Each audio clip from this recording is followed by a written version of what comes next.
The first place that you're going to go is to the profile.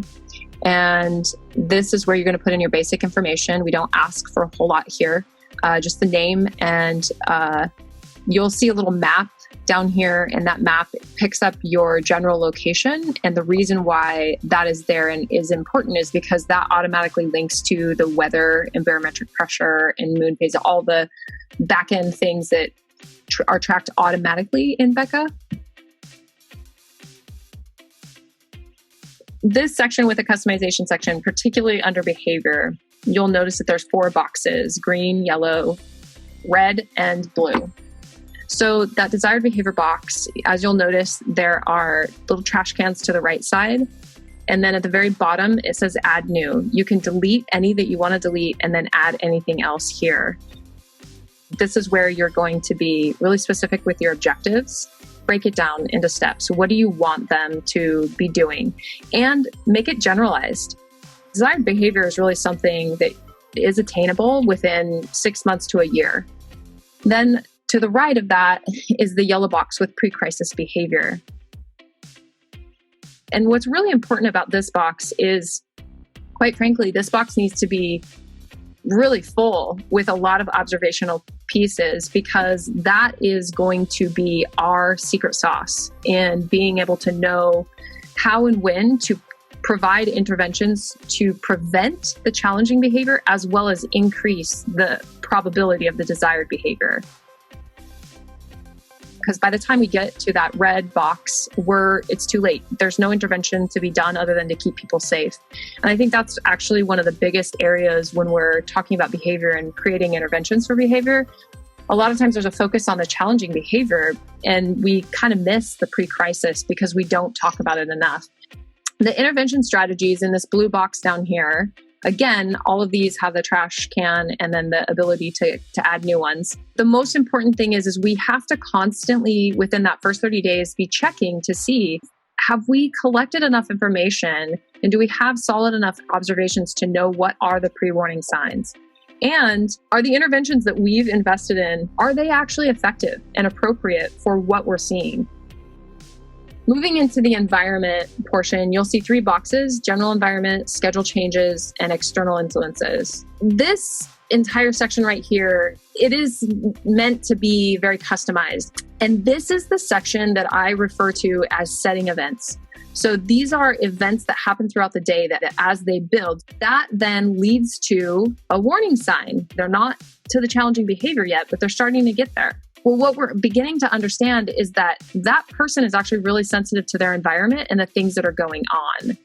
What can we do to mitigate that or to minimize the impact of that? And that's where that information then informs us better with our interventions and strategies. And this is another section that I strongly recommend in those first 30 days really paying attention to. So the next section is self-reporting. To enable it, you just hit the button to go to yes. You give them a username and password, which then you would put on their own little tablet or device that they're going to be checking in on. And then you get to choose the theme. With these emoticons, you can actually turn them off. Say you're really working on in pain and frustrated and sick. You can turn the rest of them off.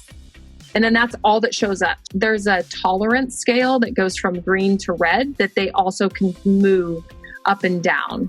Below that, you also have digestion, sleep hours, all of that. You can turn it on so that they can report it or turn it off. They also have the ability to write their own notes or voice to dictation, write their own notes. And it gives them a lot of autonomy and a sense of empowerment because they're a part of the process. So we have already done all of our customization section. We're ready to start entering data. So we're going to go to the daily entry. You have today's date right up here. Everything that is in the future will be in gray. Everything that is in the past will be in black, and you can edit it. Notice that you have the 3 different tabs: behavior, environment, and health. This first area, you'll notice that it's exactly linked up to the color coding that's on the customization section. You have green, yellow, red, and blue.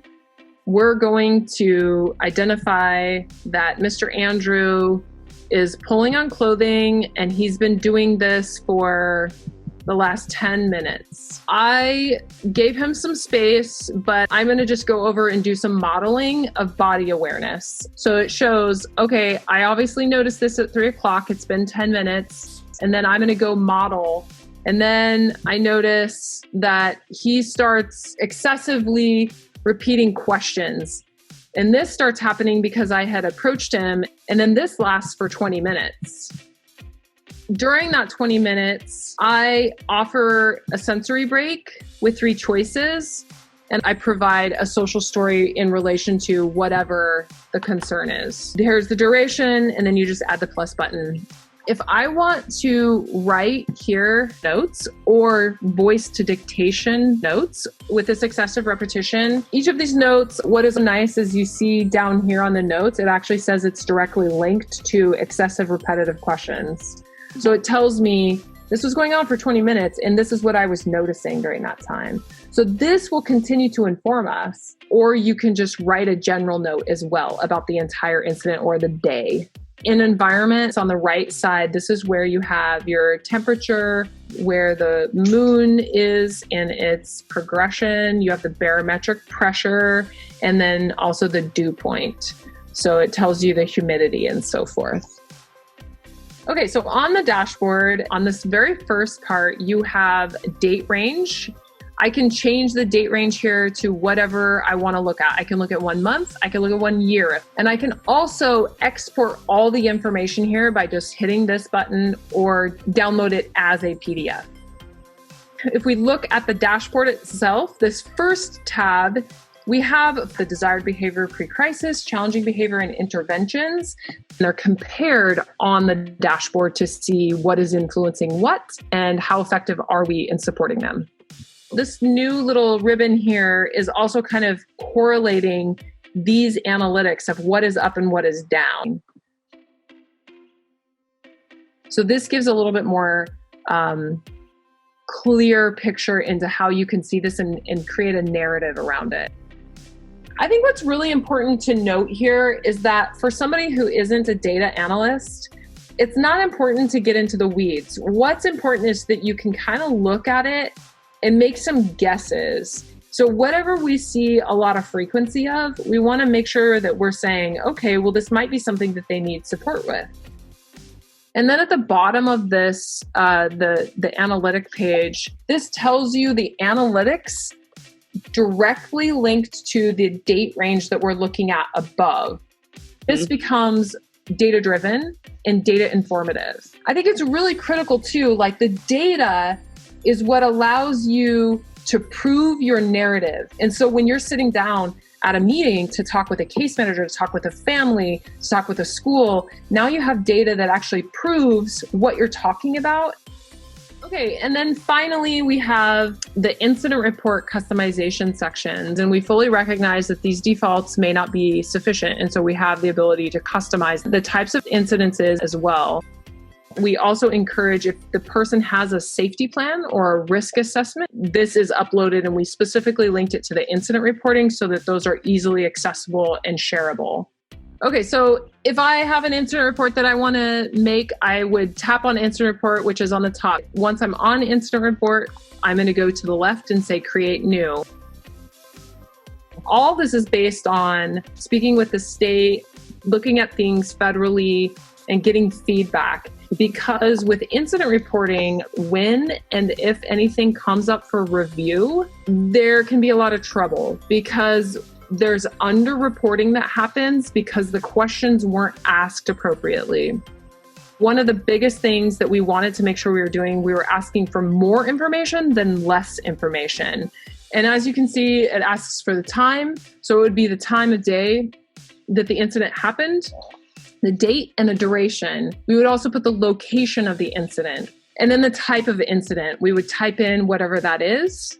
And then persons involved in incident. Was incident witnessed? If so, by whom? Other individuals involved, what happened just prior to the incident, details of the incident and description of any injuries, specific actions taken by staff, and then the outcome for the individual.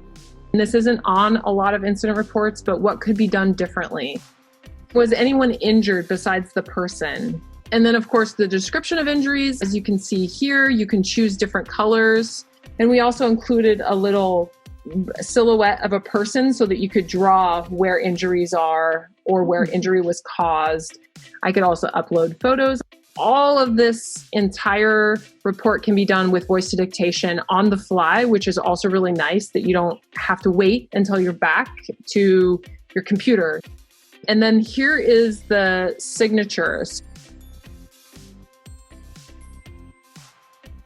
It will show up on the dashboard. So draft means that they haven't signed it yet. And then waiting for review means it got sent to the supervisor and they're waiting for the supervisor to clear it. Then this one over here has been reviewed. We recognize that the supervisors absolutely have to see it. And so there needs to be a little chain of command. And so we've created that as well. So then the next section is shared access. So this is where we would then think of anyone that we want to collaborate with. You'll see here, you'll put in their name, and then there's a drop down for who they are, what their role is, and then you can turn off and on their permissions. If you have both of these off, they're not allowed to put any information in or edit the profile, but they can see the dashboard. So that would be for like a psychologist that only sees them once a month, or for a doctor that only sees them every 6 months and they're looking at med reviews. Otherwise, you would share with teachers, paraprofessionals, support workers that are coming into the home, or again, doctors or professionals that are working with the individual. The next section is supporting documents. And this is where you would put any sort of document that the individual has, whatever is needed. We put this in here because specifically behavior support plans and functional assessments and IEP goals, those are all documents that are really, really common in this particular world. And behavior support plans and functional assessments will inform us of what to track as well. So if they are well written and well identified, then they will inform us on our customization section. There are a lot of documents that inform this process, so why not have a place to put it on here? And as far as licensing goes, if you have all the documents here and then you're sharing that with the licensor and or the case managers, it would allow you to have a higher efficiency in terms of being able to report on a monthly basis or 6 months when the licensor comes around to do evaluation. Okay. And then the next section is medical health history. So again, this is a place that we would either enter, you can hand enter it, or you can upload a document. So this might be, maybe somebody has a seizure protocol or a medication protocol, and this would be directly linked to the medication administration records where you might have prescriptions in here, or again, the doctor's protocol on how to administer the medication.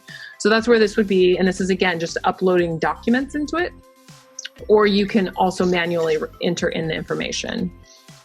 If a person has a MAR account, up here on the left side, the medication administration reporting. So medication administration record, which is the MAR, and as I had mentioned earlier, it's directly related to the Medicare and Medicaid. And all of the information that we have put in here is based on feedback that we have gained from people who do the MAR reporting on a daily basis from the state and county levels, which we do understand federally is accepted across the nation. And essentially, you'll see on this screen, you'll have the medication, the time that it was given, the type is whether it's liquid, a tablet, a shot, or whatever. It is 100% customizable in that regard. And then the dosage, again, you get to fill this out and customize to every person. What's the quantity, how frequently it's given, and then the route that it's given. So there could be many different routes. And what is really nice about this in terms of group homes and foster homes, when you have a lot of oversight and actually see it in real time and know, oh man, this person missed their meds. It's an hour late. Well, we still have, 20 minutes to give it to them or whatever.